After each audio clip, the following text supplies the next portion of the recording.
اعجاز الحق صاحب، احتجاج ہوا، احتجاج کرنا ایک حق ہے، جمہوری حق ہے، 126 نہ دیا، انہوں نے بھی احتجاج کیا، اس پہ لاٹھی چارج نہیں ہوا، اس پہ شیلنگ اس طرح نہیں ہوئی۔ اب لاٹھی چارج، شیلنگ، یہ سارا کچھ ہونا کیا حکومت کے خلاف کوئی اندر سے کر رہا ہے؟ حکومت کے کہنے پہ کر رہا ہے؟ اگر کہنے پہ کر رہا ہے تو پھر اب ان کے ساتھ یہ مذاکرات کیوں؟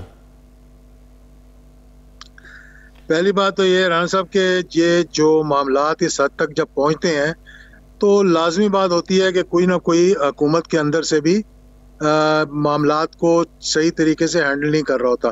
ماضی میں نے بھی دیکھا ہے یہ اس قسم کے معاملات جو ہوئے، خاص طور پر لال مسجد کا جب بہت بڑا سانحہ ہوا تھا تو ایک طرف معاملات کو سلجھایا جاتا تھا اور دوسری طرف سے ان کو خراب کرنے کی کوشش کی جاتی تھی۔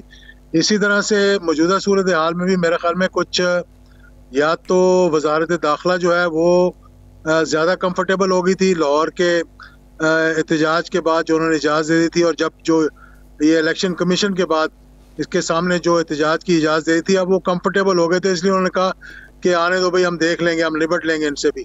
تو میں سمجھتا ہوں کہ یہ اس معاملات کو یہاں تک نہیں پہنچنے دینا چاہیے۔ وہ حکومتی معاملات بھی خراب ہوتے ہیں اور دیگر لوگوں کو بھی بڑی پریشانی کا سامنا کرنا پڑتا ہے۔ اعجاز الحق صاحب، آپ یہ دیکھیے کہ اپوزیشن جو ہے وہ اپنے نکات پہ اس وقت متفق نہیں ہو سکی کہ تحریک عدم اعتماد لائیں، لانگ مارچ کریں یا استعفوں کا آپشن استعمال کریں، اور اس وقت موجودہ صورتحال میں یہ احتجاج آن پڑا جس کی حمایت کا اعلان کر دیا۔ تو کیا آپ یہ سمجھتے ہیں کہ اپوزیشن کو اس احتجاج سے ایڈوانٹیج ملے گا؟ دیکھیں، یہ تو اب حکومت پہ ڈیپینڈ کرتا ہے نا کہ مذاکرات کو کس حد تک اور کتنی لچک دکھاتے ہیں۔ دیکھیں، پی ڈی ایم کا اتحاد جو ہے وہ اس وقت اس کا شیرازہ تقریباً بکھر چکا ہے اور وہ کسی ایک بھی مسئلے پر متفق نہیں ہے۔ کبھی استعفوں کی بات کرتے ہیں، کبھی لانگ مارچ کی بات کرتے ہیں، کبھی سینٹ کے الیکشن میں حصہ لینے کی بات کرتے ہیں، کبھی مشترکہ سینٹ کا الیکشن لڑنے کی بات کرتے ہیں۔ تو اس لیے وہاں پر کوئی اتنا، اب حکومت اپنی ہی غلطیوں کی وجہ سے اگر اپنے پیروں پر کلہاڑی مارے تو اس کو تو کوئی کچھ نہیں کہہ سکتا، لیکن میں سمجھتا ہوں کہ اپوزیشن کا وہ دم خم جو شروع میں ایک بہت بڑا ڈراوا تھا وہ ختم ہو گیا کہ پتہ نہیں یہ آئیں گے تو کیا ہو جائے گا۔ اس لیے انہوں نے جو احتجاج کیا الیکشن کمیشن کے سامنے، لوگوں نے دیکھ لیا کہ 4-5 ہزار لوگ بھی نہیں وہ اکٹھے کر سکے، پورا زور لگایا، اعلانات کیے کہ جیسے پتہ نہیں کیا ہو جائے گا، الیکشن کمیشن کو ٹیک اوور کر لیں گے یا کیا کریں گے وہاں۔ اعجاز الحق صاحب، ذرا سیاست کی بات کرتے ہیں۔ ہمارے ہی پروگرام میں جمعیت علماء اسلام طلبہ ونگ کے سیکرٹری جنرل تھے انہوں نے نجیم صاحب، انہوں نے کہا کہ مولانا فضل الرحمان کو جو لیبیا سے پیسے ملے تھے وہ جنرل ضیاء الحق کے خلاف تحریک چلانے کے لیے ملے تھے کہ ان کے خلاف تحریک چلائی جائے۔ کیا ایسی کوئی بات تھی؟ دیکھیں، ہاں لازمی بات ہے، یہ فورن فنڈنگ جو تھی یہ لیبیا کا اور مولانا صاحب کا بڑا قریبی تعلق تھا۔ میرے پاس کوئی شواہد تو نہیں، لیکن اگر اس وائٹ پیپر کو آپ دیکھیں جو اس زمانے میں نکلا تھا تو اس میں اس کا تھوڑا بہت ذکر ضرور تھا۔ لیکن ایک مرتبہ جو مجھے اگر یاد پڑتا ہے، میں غلطی سے نہیں ہوں تو دبئی ایئرپورٹ پر مولانا صاحب آ رہے تھے تو ان کو روکا گیا اور یہی کرنسی کا معاملہ تھا، اور پھر کچھ دیر ان کو ڈیٹین کیا گیا۔ پھر ہماری شاید انہوں نے پاکستان کسی سے رابطہ کیا، ہماری ایمبیسی حرکت میں آئی اور پھر اجازت مل گئی ان کو ٹریول کرنے کے لیے۔ جس طرح کہ نیو یارک ایئرپورٹ پر لندن میں بھی ہمارے کچھ سیاستدان کرنسی لے کر جو جا رہے تھے یہ جو مولانا صاحب آپ کہہ رہے ہیں یہ کس وقت، کب کی بات کہہ رہے ہیں؟ آپ کے دور کی، یہ مسلم جب آپ وزیر تھے اس دور میں، یا جب جنرل صاحب تھے اس دور میں، یا اب پچھلے دنوں میں؟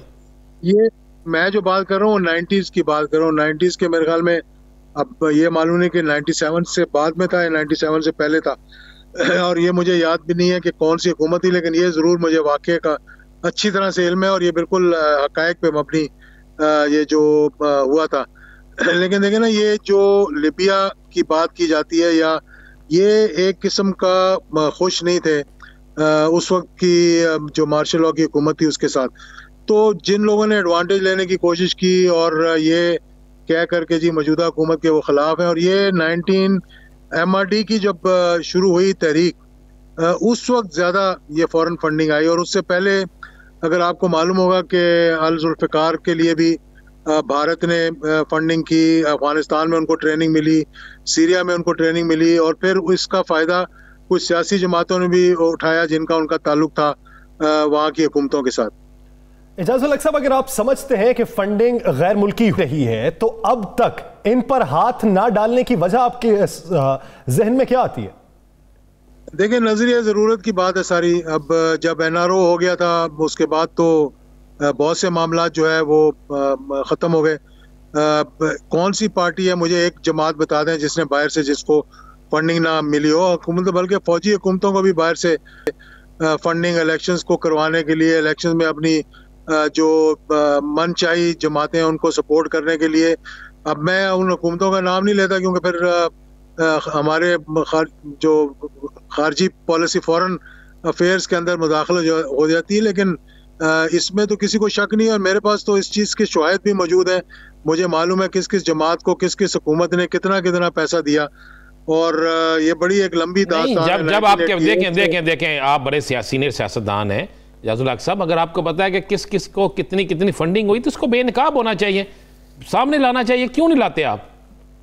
نہیں، سامنے تو یہ چیزیں آ جائیں گی. دیکھیں 1988 کے حادثے کے بعد ہی جب الیکشنز ہونے لگے تھے تو اس وقت کی حکومت نے جب IGI بنائی تو اس نے بھی ایک دو حکومتوں کے ساتھ رابطے کیے تھے اور ان کو وہاں سے کچھ فنڈنگ آئی بھی تھی اور کچھ باقی معاملات بھی ہوئے تھے. پھر اس کے بعد جب محترمہ واپس آ گئیں اور ایک حملہ ہو گیا اور انہوں نے پہلے کہا کہ وہ نہیں آئیں گی، پھر وہ زبردستی آ گئیں پاکستان کے اندر، تو پھر جو میاں نواز شریف صاحب کو بھی یہاں بھیجا گیا تو خالی ہاتھ نہیں بھیجا گیا تھا. جب بھیجا گیا تھا تو اچھی طرح سے ان کے ساتھ معاملات کر کے ان کو بھیجا گیا تھا تاکہ وہ بھرپور طریقے سے الیکشنز میں حصہ لے سکیں، اور جو بھی سپورٹ ان کو چاہیے تھی پھر بہت سے ان کے دوستوں نے باہر سے ان کی مدد کی اس میں. یعنی آپ کا کہنا ہے کہ محترمہ بینظیر شہید صاحبہ اور میاں محمد نواز شریف جب باہر سے پاکستان واپس آئے تو انہیں بھیجا گیا اور ان کو باقاعدہ پلانٹ کر کے ان پہ پیمنٹ لگائی گئی، ان کو فنڈ دیا گیا کہ جا کے پاکستان میں الیکشن جیتے. اب یہی کہنا چاہتے ہیں نا؟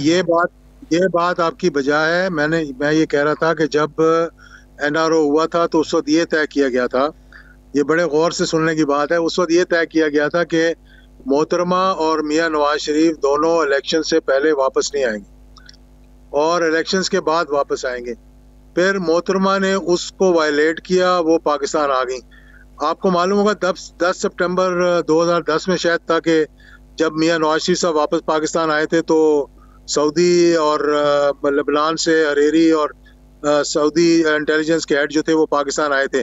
تو انہوں نے یہ کہا تھا کہ بھئی کیا وجہ ہے جو ہم نواز شریف کو واپس لے کر جائیں. تو ایک سوال جو ہے اس وقت کے کنگ نے پوچھا تھا کہ کیا محترمہ واپس آئیں گی کہ نہیں آئیں گی. تو حکومت نے جو اس وقت پرویز مشرف صاحب کی تھی انہوں نے کہا تھا نہیں وہ نہیں آئیں گی. تو اس کے نتیجے میں وہ میاں نواز شریف صاحب کو واپس لے کر گئے تھے. جب محترمہ واپس پاکستان آ گئیں تو پھر اس بات پہ انسسٹ کیا گیا کہ پاکستان کے وزیر خارجہ کو وہاں بلایا گیا، 4-5 دفعہ کالیں آئیں ان کی، پھر وہ وہاں پر گئے، پھر انہیں بتایا گیا کہ اب کیونکہ محترمہ بے نظیر واپس آ گئی پاکستان اس لیے میاں نواز شریف بھی جائیں گے پاکستان. اب اس کے ساتھ ساتھ جو اور باتیں وہ اب میرا نہیں خیال کہ وہ کرنے کی، لیکن میں یہ آپ کو بتانا چاہ رہا ہوں کہ جب وہ واپس پاکستان آئے تو بھرپور انداز میں آئے تھے. بلٹ پروف گاڑیاں بھی دی گئیں ان کو، مطلب فائنینشیل سپورٹ بھی دی گئی، اور الیکشن میں حصہ لینے کے لیے معاملات بھی کافی کیے گئے ان کے لیے.